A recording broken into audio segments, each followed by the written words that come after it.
Hi, I'm Dr. Rudy Cashman, the Wellness Director of the Lutheran Health Network.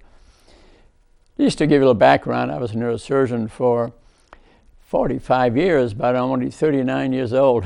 No, I realized the majority of the time that 70% of the patients or higher or so frankly needed a coach. They didn't need all the fancy things we're doing to them, so I became sort of an expert in this. This is my passion now. You'll feel like, hey, boy, he's really passionate about this.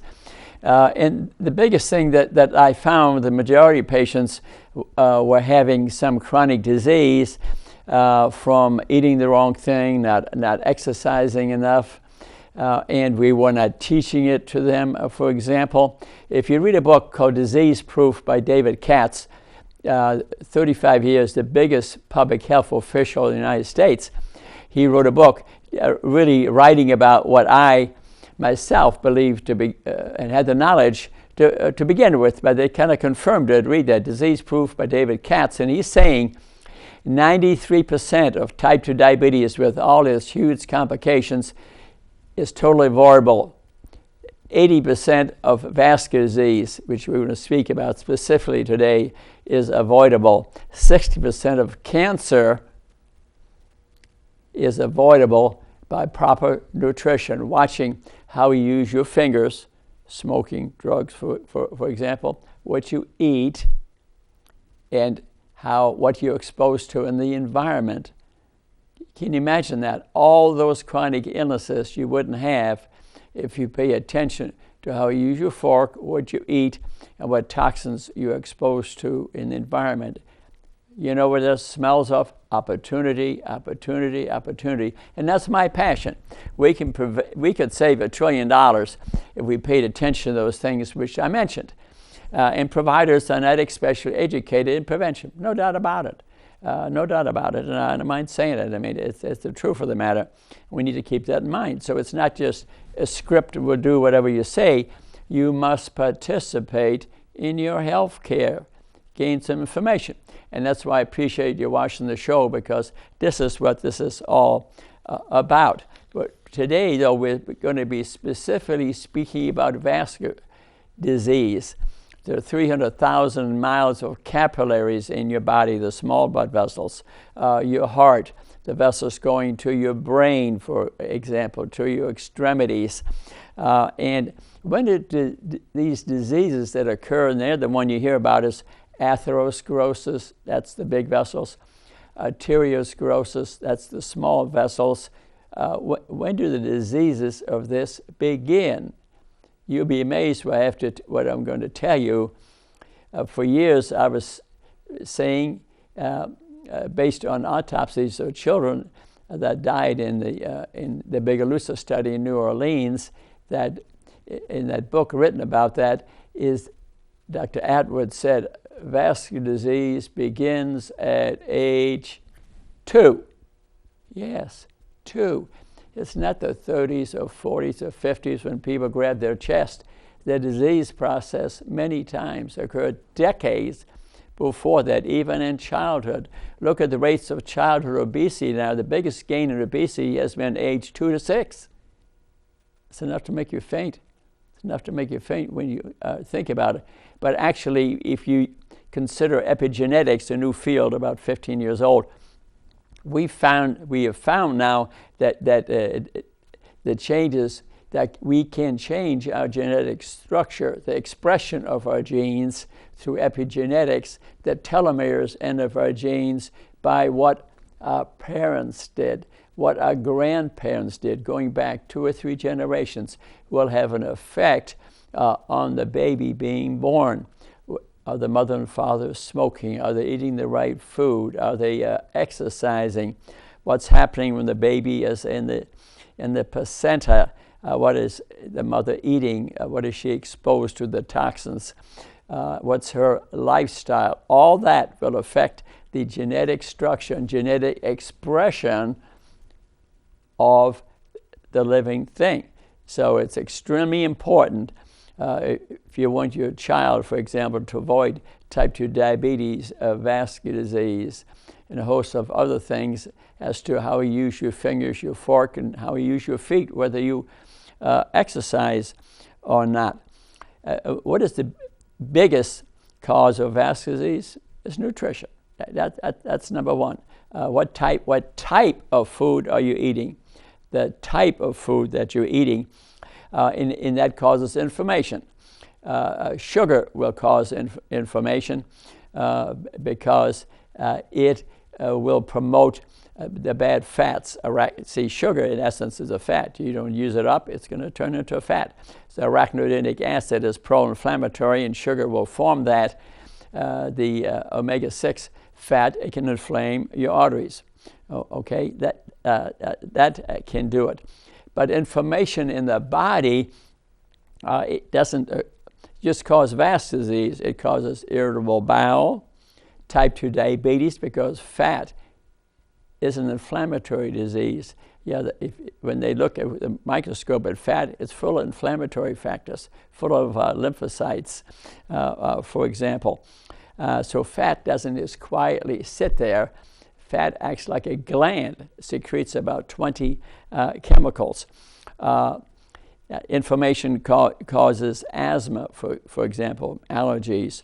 It causes heart disease, vascular disease, arthritis. Yeah, the sugar combines with proteins in the blood called AGEs, and they're deposited in the joints and cause arthritis. Sugar combines with proteins deposited in the brain and causes dementia and memory loss. And the big cause of inflammation in our body is being overweight, especially abdominal obesity. So the best measurement of being overweight really is to do an abdominal measurement. That is actually the most accurate. If we paid attention to those things which I mentioned, we could probably save $1 trillion in healthcare costs. The darn trouble is, most of us are not participating in our health care, and we accept a script, and there's very little time left for teaching a person how to get well. I've been to the medical schools. I was there at my 50th anniversary of med school graduation at age 39, and the a lady physician stood up and reviewed all the teaching in the med schools all across the state. But I noticed in her presentation, nutrition, she spent very little time on that. How to teach a patient to be well, she spent very little time on that. It was disappointing, very disappointing, but I did stand up and brought up that point. And believe me, I felt the love. So the fat that's on us, if you're overweight, so you need to measure your body mass index. Measuring your umbilical tape is good, is great too, but your body mass index, are you between 25 and 30, you may be overweight. At 30, you're obese, and at 40, you're morbidly obese. So you got to be realistic. You got to look at it. Unfortunately, there's a judgment-free zone. We're not making a judgment here. I'm just trying to get you well to see if you're full of inflammatory factors. And inflammation has a lot to do, of course, with our lymphatic system, our Army and Navy and Air Force that defends us, and we have to be aware of them. You know, the macrophages clean up our body system, our T cells fight the enemy, but there are good fats and there are bad fats. The omega-3s are the good essential fatty acids. Essential means you get to eat some of them, the body doesn't make them. And the omega-6s are the bad fats. See, before we had a heart lung system, how did the body communicate? Our 70 trillion cells have in them some fat. Yeah, some good fats, some bad fats. And they are the intel chips that jump from cell to cell and are the communicating systems of our body still today. If you look at bacteria and viruses, that's how they communicate within the body. But we have good fats and bad fats. We're eating, unfortunately, 20-1 a pro-inflammatory diet, 20-1 omega-6s over omega-3 fats, the 18 carbon essential fatty acids, and our bodies are inflamed. We have an inflammatory nation. When I see someone that's significantly overweight, I see the slow burning fire, because that fire, that inflammation caused by the omega-6s and the sugars are inflaming their body. Let's look at sugar, for example. Why is that particularly bad? That's even more than omega-6s, because take sucrose, there's 50% glucose, 50% fructose. But fructose goes to the bloodstream, goes to liver, sucks up your energy molecule, ATP, is converted to very low density LDL.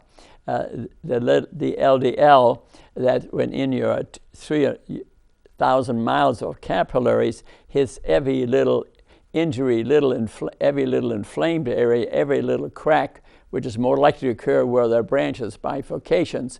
That's why arteriosclerosis is more likely to occur where things divide because of the pressure hitting this area, inflaming it, and then cholesterol starts accumulating there. So at the beginning of atherosclerosis of a vessel, let's say here's a vessel, and then the vessel has endothelium in it. It's one layer thick. Okay, that's the first layer that you run across. Is one layer thick. That becomes inflamed or gets injured from, say, high blood pressure, and then some very low density L starts working underneath that endothelium and then works itself to the intima. That's the next layer, a tight layer, and that becomes inflamed and injured. That's sort of the step 2 of atherosclerosis. It works its way through the intima, and then white blood cells start attacking it, and then LDL cholesterol gets laid down, and then it forms foam cells, and more cholesterol comes in, and these plaques build into the vessel, invade the vessel, and eventually could close it off, and blood can't get through it, and then sometimes a membrane forms over that and kind of protects this plaque that's invaded the blood vessel, and then it ruptures, and then a heart attack occurs, and then a heart attack occurs. They may grab the chest and a heart attack occurs. There's a difference between men and women. There can be a warning that would be called angina. In a man, angina would be jaw pain, ear pain, chest pain, middle of the chest, left arm of the chest, sometimes belly pain, sometimes back pain. But listen to this very carefully. In a woman, it's different. Can be different. Any pain between the pubis umbilicus area to between the ears, right or left, front or back, could be angina or heart attack in a woman. It's different. And the first symptom of heart disease in 50% of the women, 65% of the men, is not angina, a warning that you get some time, okay? You know what it is? 65% of the time for men, 50% of the time for women, death. That's why you got to pay attention to whether you have vascular disease or not. And we'll be speaking about tests you should be getting early in this process. Yeah, the first sign of heart disease could be death.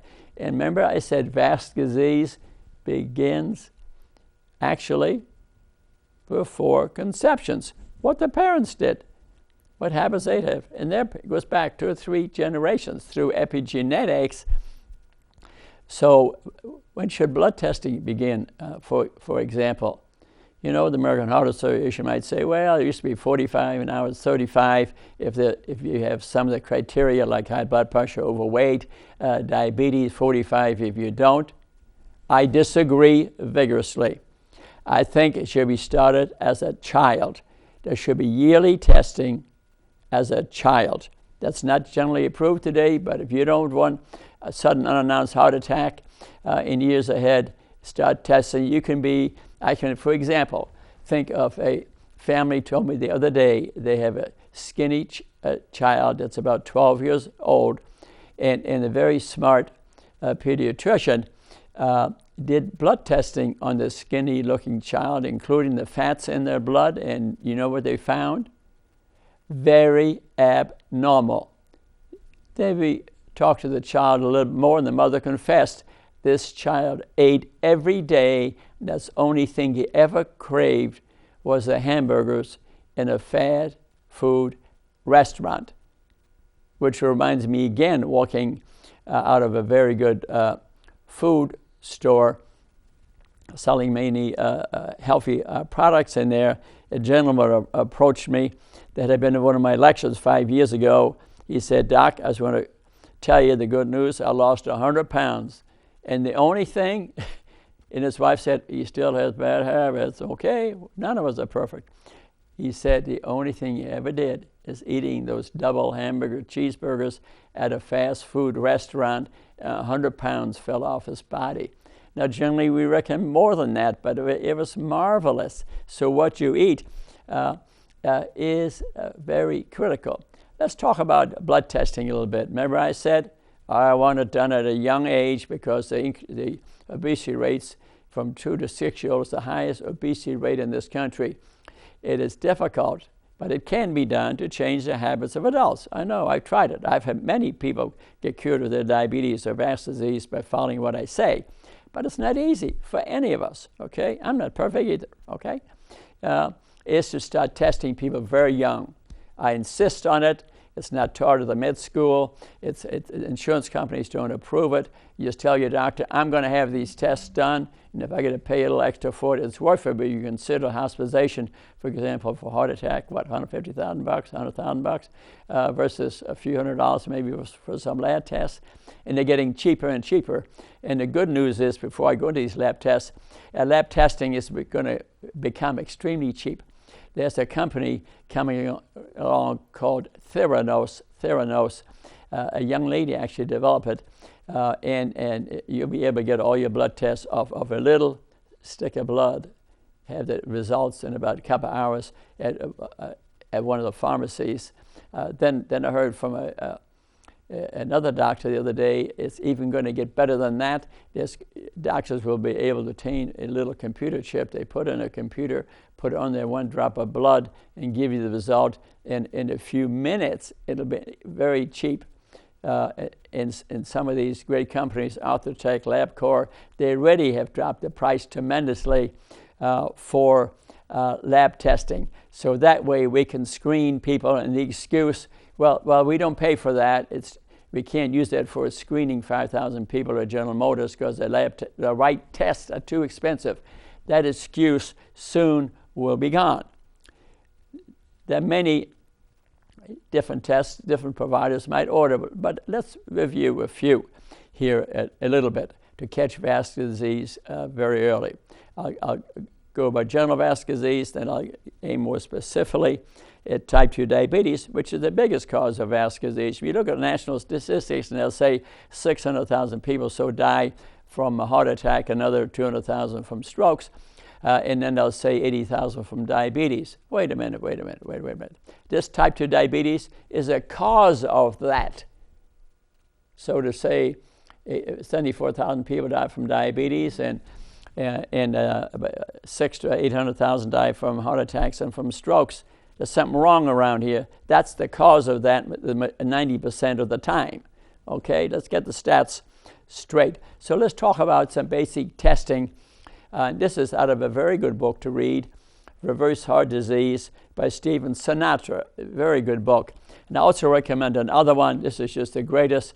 I unfortunately met 2 new cardiologists coming from an IU who had never heard of Dr. Esselstyn or Dean Ornish. How do you spell pathetic? They're the biggest teachers of prevention, preventing, reversing vascular disease. That's sad. Doesn't speak well to our medical education. Dr. Esselstyn, and I'll speak more about him later, great books to read. And especially if you have advanced vascular disease, meet Dr. Esselstyn. He'll teach you how to survive. This is a great book, and I think Stephen Sinatra's book is very good. But on page 66 of his book, get a CRP. CRP measures inflammation in your body. I know someone who's at the beginning of type 2 diabetes, and the CRP should be under 1, and hers was 13. What do you think's going on in her body? Her body is on fire. It's inflamed. And There needs to be radical change in the type of food she's eating and assume an exercise program. So CRP, also serum iron is important. Women should be less than 80, men less than 90, because people with a lot of iron deposits in their body have higher rates of vascular disease. Serum fibrinogen, because that has to do with clotting, should be 180 to 350. Homocysteine also is used as an inflammatory marker. They don't think that the science of it is holding up as good, but it's a good indicator of cerebrovascular disease. So get the homocysteine level. It should be less than 9, and it can be corrected by taking more B vitamins, B12, B6, and B complex. The homocysteine will generally come to normal. Here's a big one, your LP, in parentheses, A level. This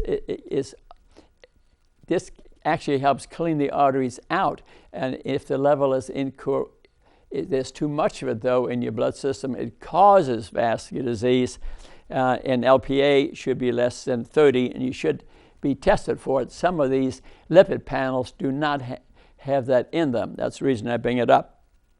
Your total cholesterol should be under 200. They generally accept 125 to 200, but that's where you take the heavenly cholesterol, the HDL, and the LDL, the lousy cholesterol, add them up, they should be less than 200, okay? The HDL, the one that cleans your arterial system out, it literally goes through the endothelium, and it's a scavenger. It knocks on the walls and helps clean your vessels off. Women should be 40 to 120, men 35 to 70. I mean, women generally over 50, men generally over 40 is another way of looking at it.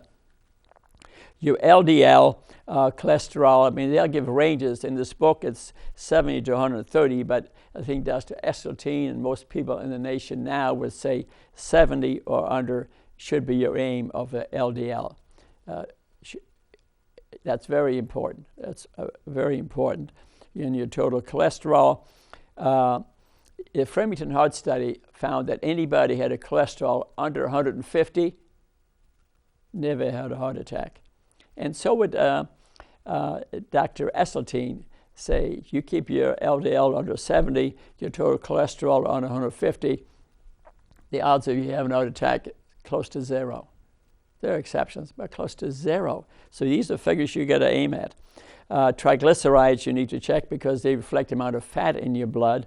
The triglycerides help form insulin resistance, and we'll speak about diabetes here shortly a little bit. And the other one is the AA, that's arachidonic acid. That's the omega-6 inflammatory essential fatty acid ratio, EPA ratio, that's the omega-3, the essential fatty acid, omega-3.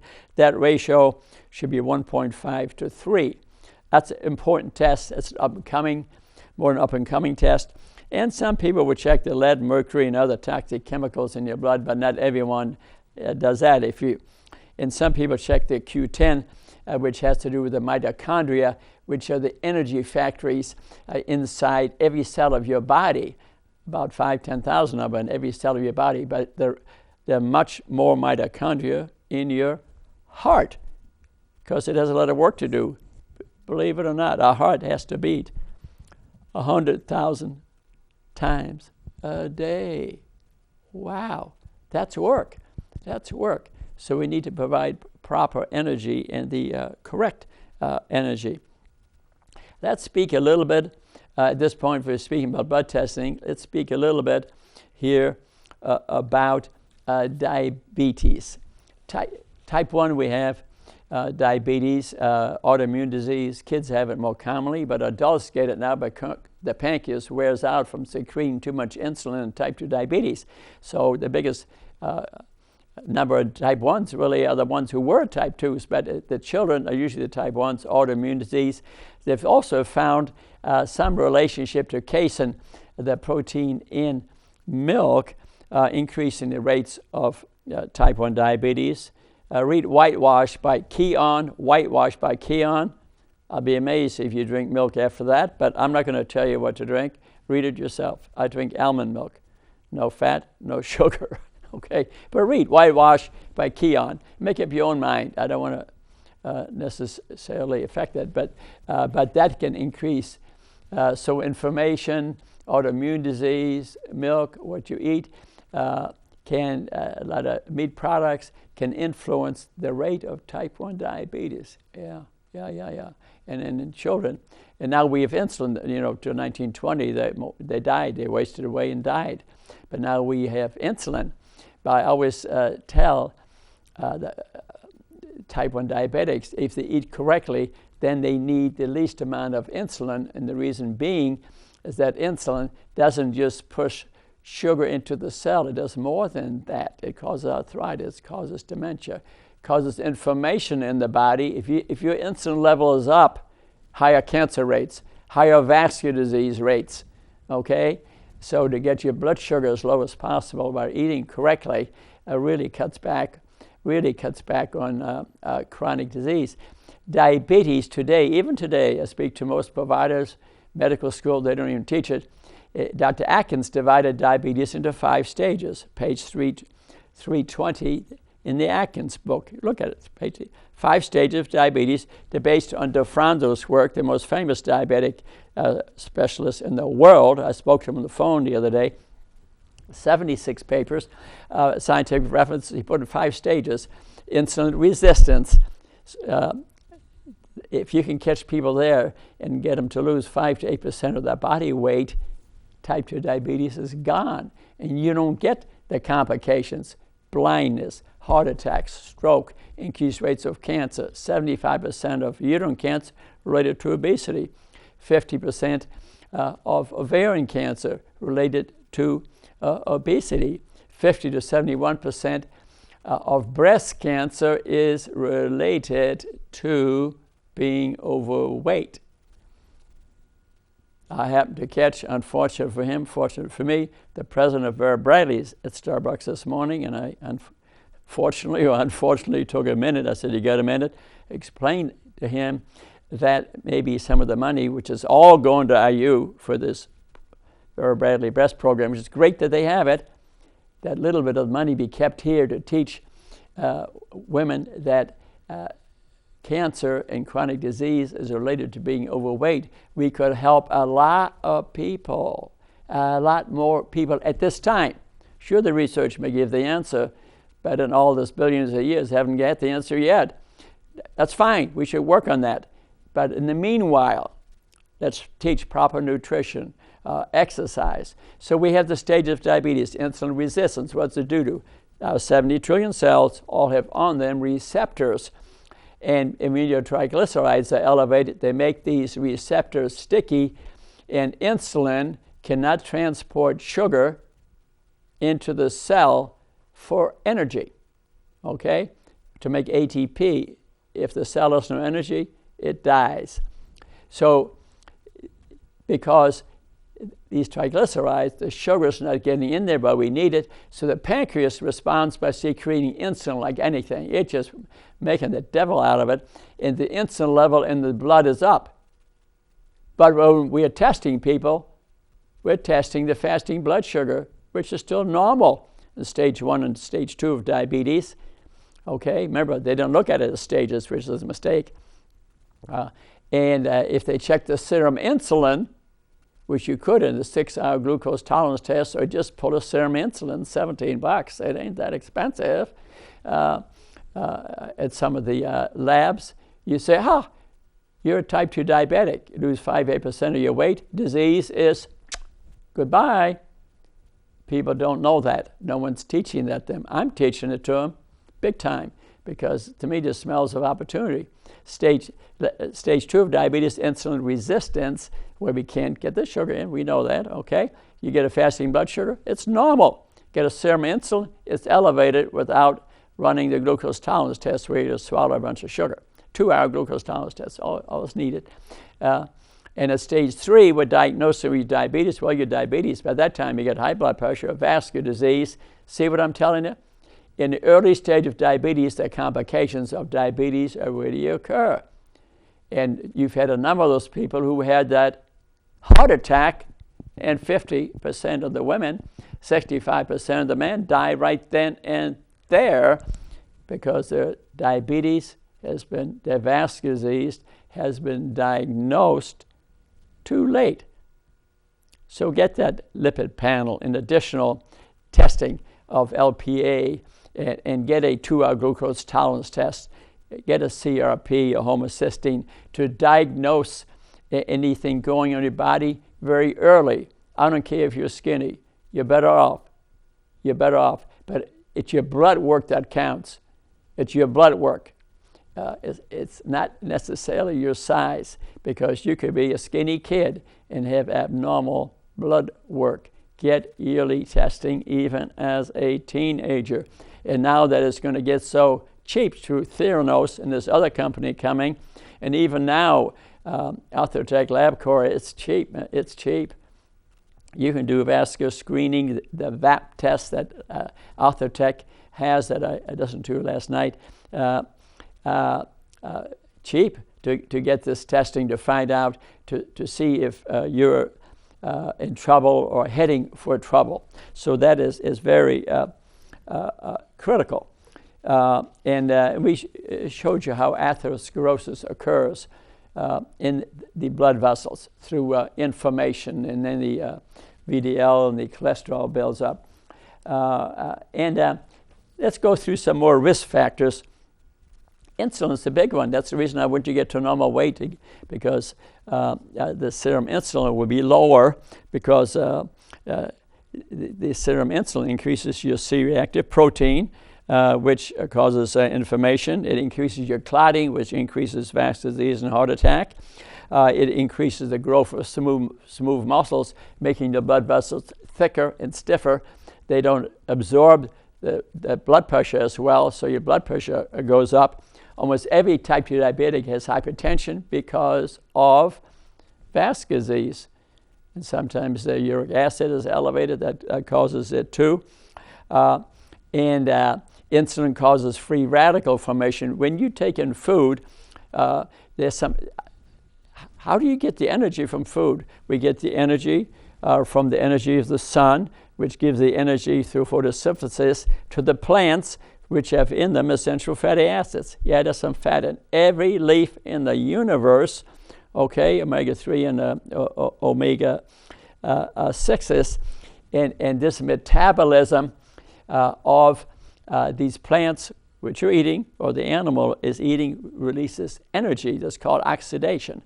And the one outer electron is added, and that's free radical formation. We need a certain amount of free radical formation. These are electrons going around the body. We need a certain amount for energy. That's how we get our energy. That's how energy is released.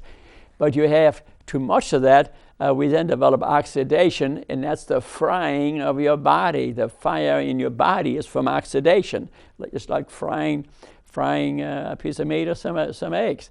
If it looks brown and black down there, that's frying going on, very unhealthy if you eat that. So that's free radical formation. Then we call glycation, where sugar, if there's too much sugar in your blood, it hooks up with cholesterol and with proteins, and is deposited all over your body, forms arthritis, dementia, calcification in your heart. So to get a calcium score type test, what is it, $50 or something for screening? For some people, it's a reasonable screening test, but you ought to get your blood work first. But to again prove that something bad going on here, a calcium score. I mean, you don't need to head for an angiogram unless your doctor says so, or you've had a severe angina or a stroke or something. I'm not going to review those indications. What I'm saying, get the blood work done at least. You can add a calcium score or a treadmill if you wish, or something like that. Too much insulin causes vascular resistance. And also, insulin, incidentally, is an anabolic hormone. It deposits fat in your body. If your insulin level is up, that increases your rate of getting overweight. So especially if a diabetic uses a lot of insulin instead of exercising and losing weight, and they're using 80, 100 units of insulin versus maybe 20 or 30, if they were eating well, that insulin is causing a lot of damage in their body, although it's saving their life. You get the point? So if you're of normal weight, best as you can, exercise regularly, you'll need to use less insulin if that's what you need, like type 1 or you become a type 1, because insulin is an anabolic hormone, okay? Let's go through some more risk factors here. And we spoke about toxic blood, increased homocysteine, increased fats in your blood, increased omega-6s. Okay, you can get checked for the LPA. Remember, that's the fat that specifically can be catastrophic. It cleans your arteries up at too high, causes a lot of atherosclerosis. You want to know that level. It can be corrected by taking B vitamins, B complex, B3, B12, etc., vitamin C. You want to know the iron level, and you want to run some tests for oxidative stress. They have a blood test, for that. They can even, and another thing I want to bring up here, which a lot of us, including myself, frankly, have not paid enough attention to, and especially starting, say, early in life, is our gums. And if we don't take care of our teeth, for example, carbohydrates will cause bacteria to grow big time. Vegetables, the sugar in vegetables will do it. So not to brush our teeth can cause bacteria to grow in there. And first of all, we can lose our teeth over. They notice ancient tribes eating 1,000 years later, we're looking at their skeletons, we find they have normal teeth. While they ate mainly a high plant diet, no sugary products, very few sugary products. So, and just for a lot of kids that come to the emergency room these days with inflamed teeth, part of that's from drugs, no doubt about it, because of vasospasm from some of these drugs that they're taking.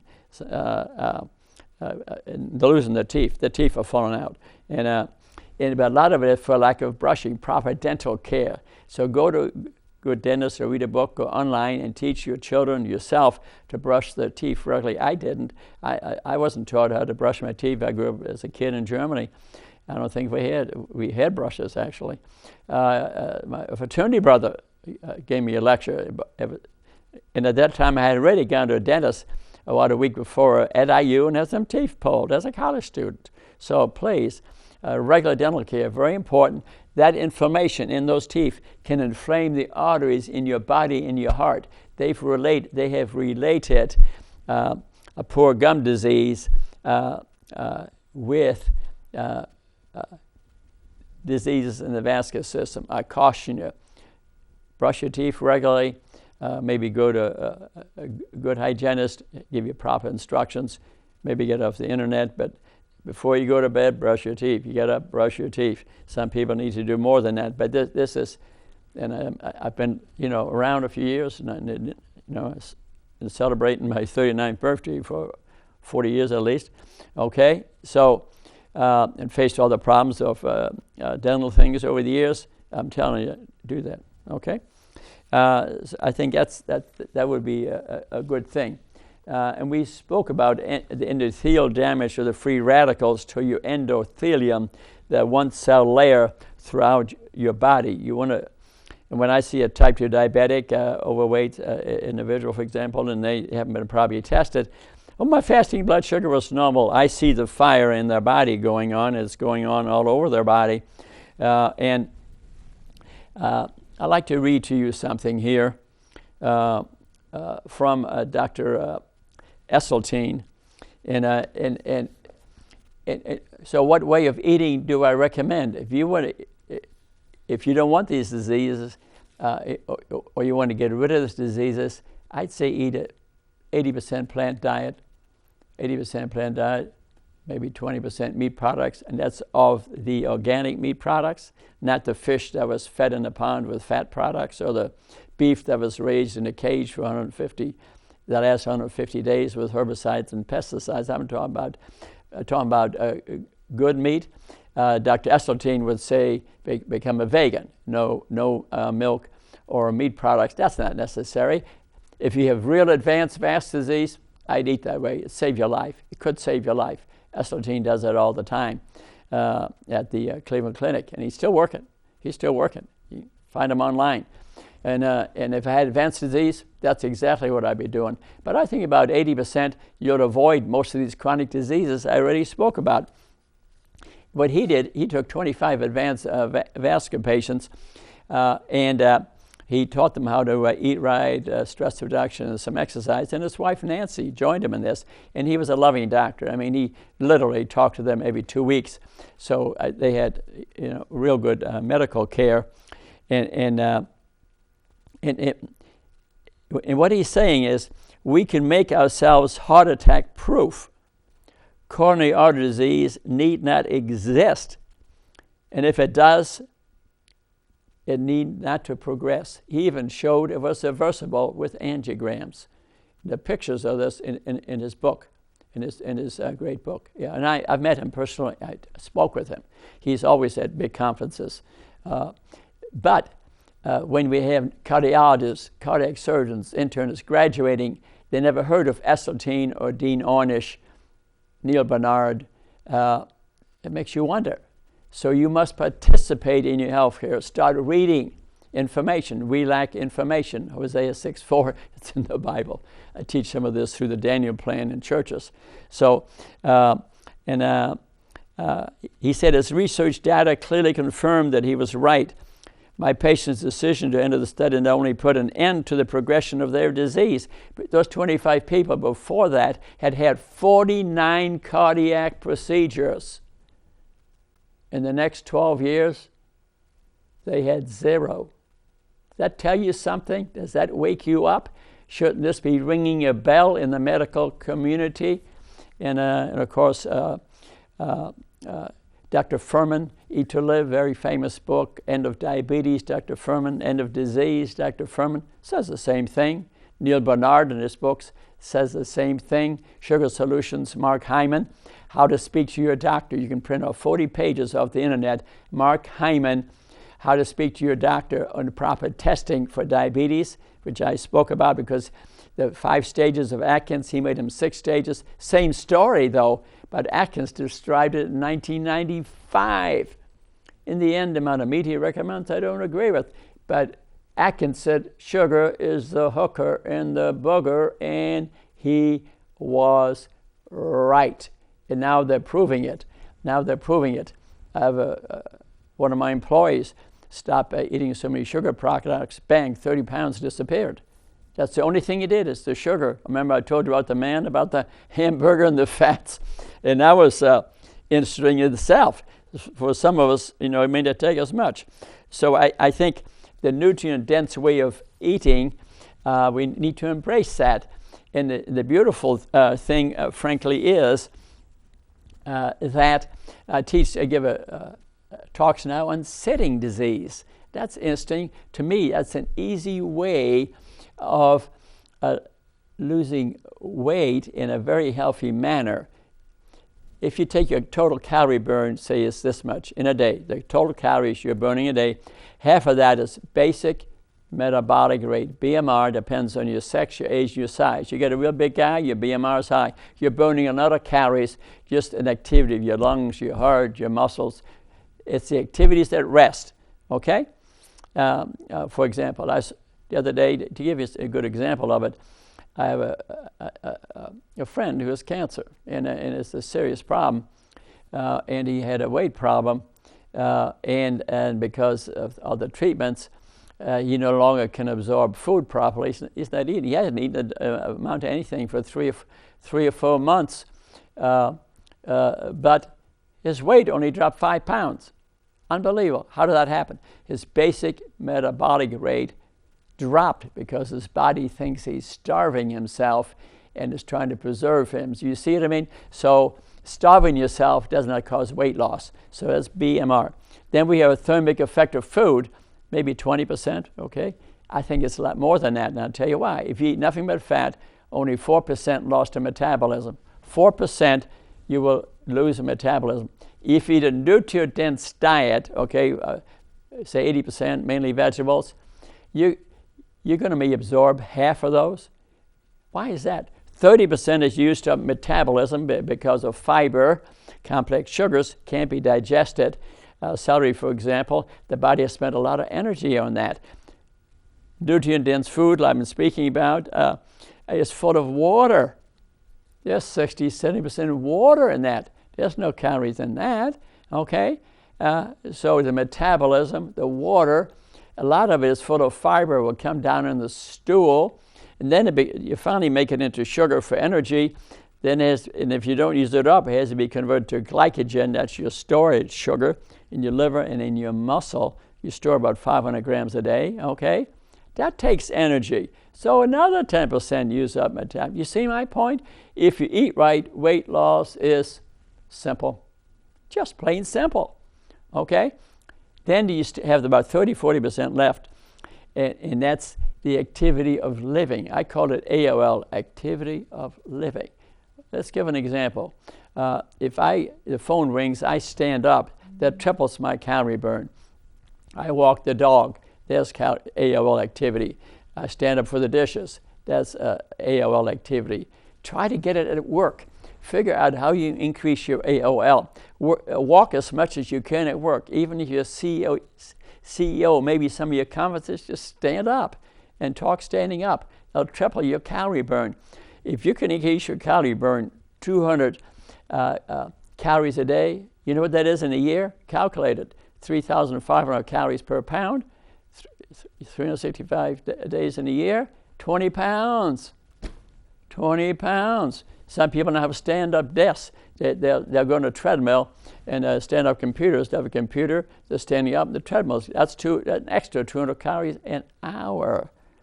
If you just did it for an hour a day, some people keep weights at the bottom of the thing. I had a truck driver, great story, weighed 360 pounds, and I saw him work out frequently. Planet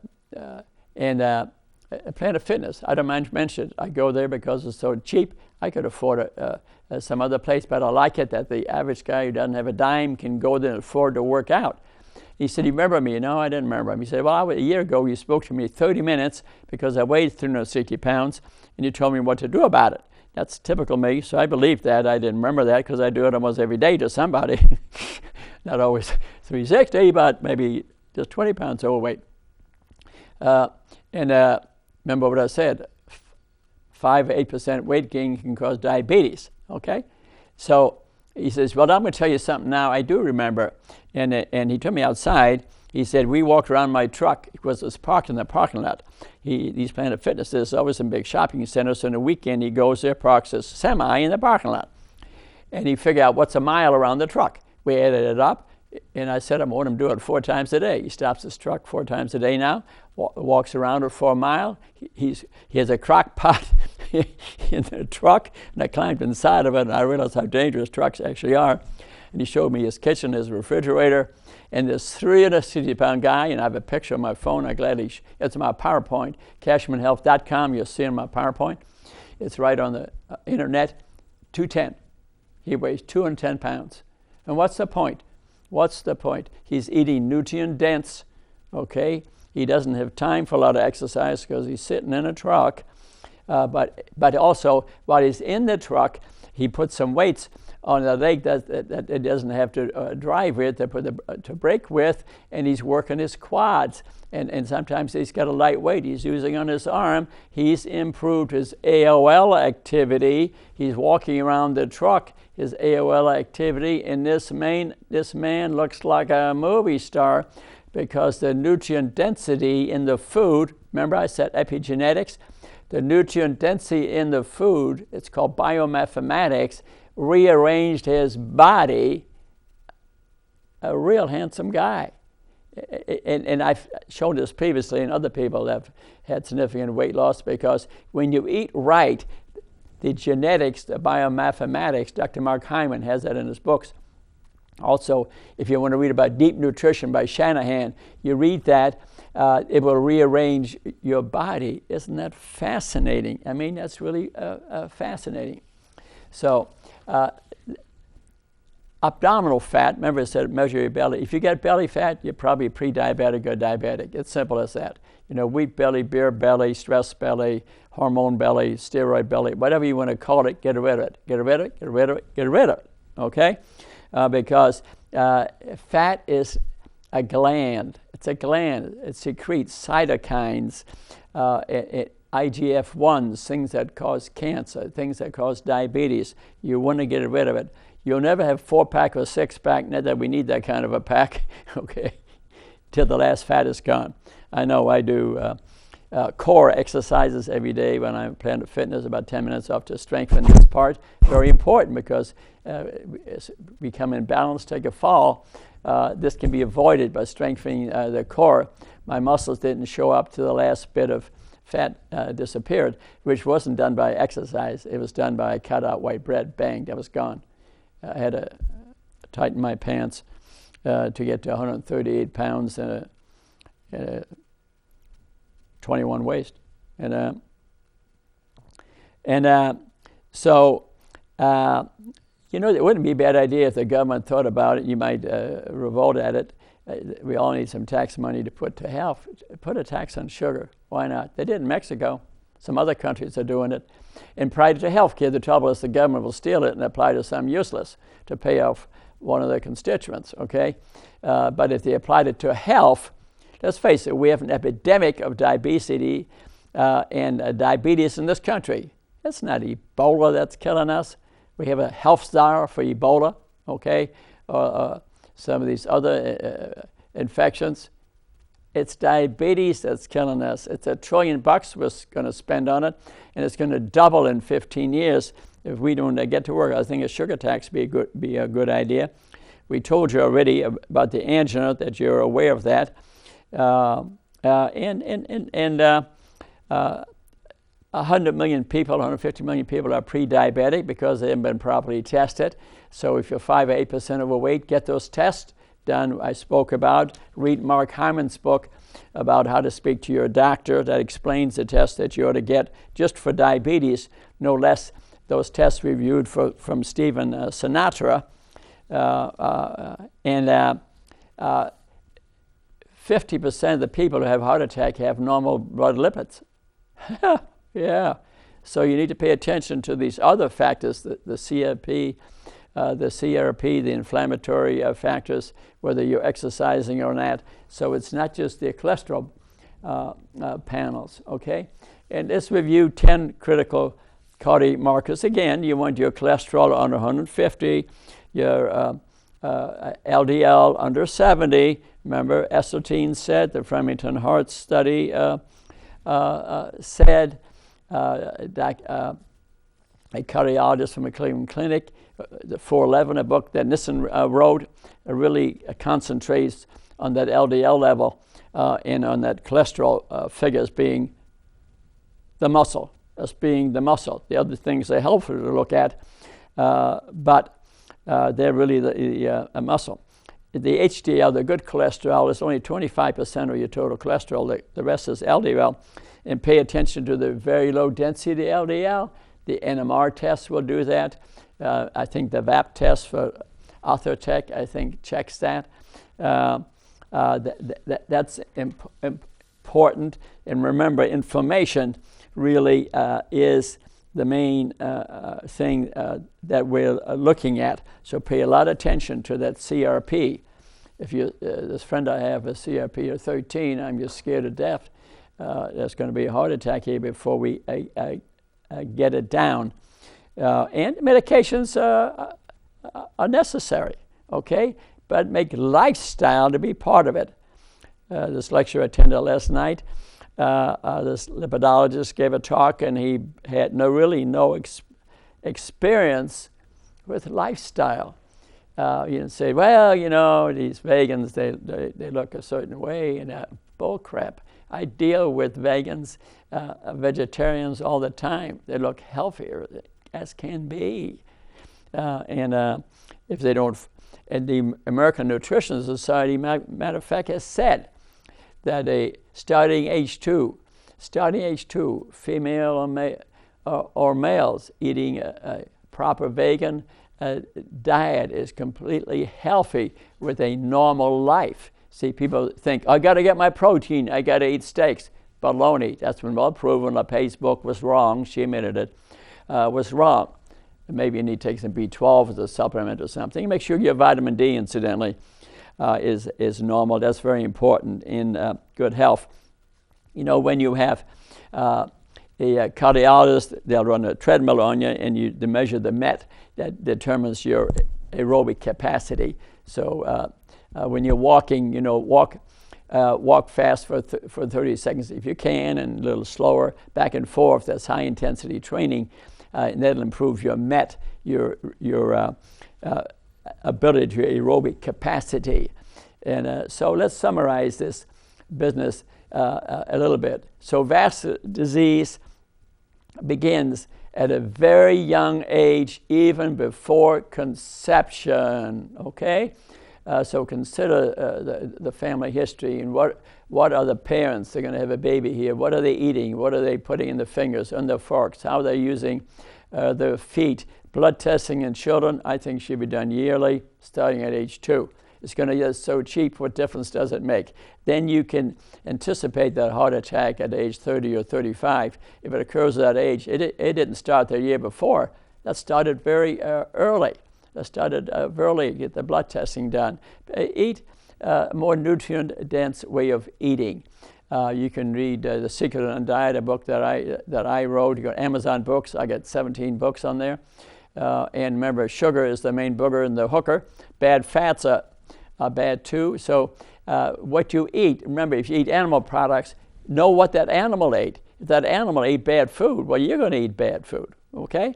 So, and you must participate in your health care. If you watch other programs that I do, you'll know what this is all about. Go to cashmanhealth.com, resources, 80 TV shows, and they're all about health, and participate in your health care. You must become informed.